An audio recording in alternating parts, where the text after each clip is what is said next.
My stepsisters made my daughter sleep on the floor, so I rented her the penthouse suite. Your daughter is being dramatic, my husband Richard said, standing in the doorway of the hotel room where I'd just found my 15-year-old Mila sleeping on the bathroom floor with a towel for a pillow. The girls need their space. Behind him, his twin daughters Scarlett and Ruby smirked from the king-sized bed they'd claimed entirely for themselves, my daughter's suitcase shoved into the corner like trash. Mila, pack your things, I said calmly. You're getting your own room. We can't afford that, Richard started. I already paid for it. The penthouse suite, actually. The twins' mouths dropped. Richard's face went from confused to furious as he realized I wasn't talking about some budget room down the hall. This Disney trip was supposed to be our first vacation as a blended family. Richard had insisted on one room to bond. What he meant was to save money while his daughters treated mine like a servant. For 6 months, I'd watched them delete Mila's homework from the family computer, accidentally destroy her art projects, and spread rumors at their shared school that she was weird and probably adopted. Richard always had excuses. They're adjusting. Girls will be girls. Mila needs to try harder to fit in. You're seriously getting her a penthouse? Scarlett shrieked. That's not fair. Neither is making her sleep on the floor. She chose to, Ruby lied. We offered to share. I pulled out my phone and played the video Mila had sent me an hour ago.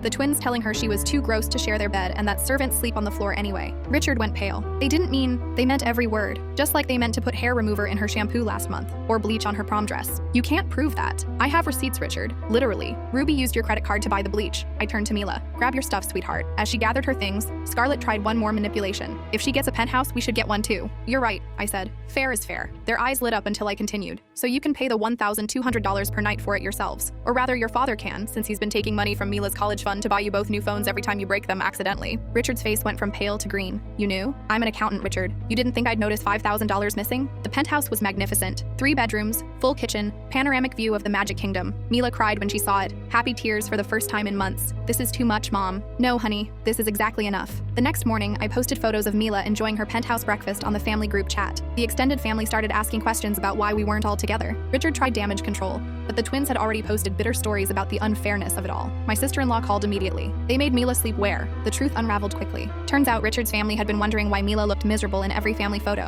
why she'd stopped coming to gatherings, why she'd lost weight. By day 3, the twins were begging to use the penthouse pool. Sure, I said. Admission is one sincere public apology to Mila. Posted on Instagram. Tagged to everyone who saw your bullying posts about her. They refused. They spent the rest of the trip in the standard room with their father, who had to explain to his family why his daughters were choosing not to enjoy the amenities. The best part? I'd used the money Richard stole from Mila's college fund to pay for the penthouse. Poetic justice with a Magic Kingdom view. When we got home, I filed for divorce. The judge was very interested in the financial records showing Richard stealing from my daughter's education fund to spoil his own kids. Mila's in therapy now, rebuilding her confidence. The twins had to get jobs to pay back what their father stole. Richard lives in a studio apartment, still insisting his daughters weren't that bad to anyone who'll listen. Last week, Mila got accepted to her dream art school with a scholarship.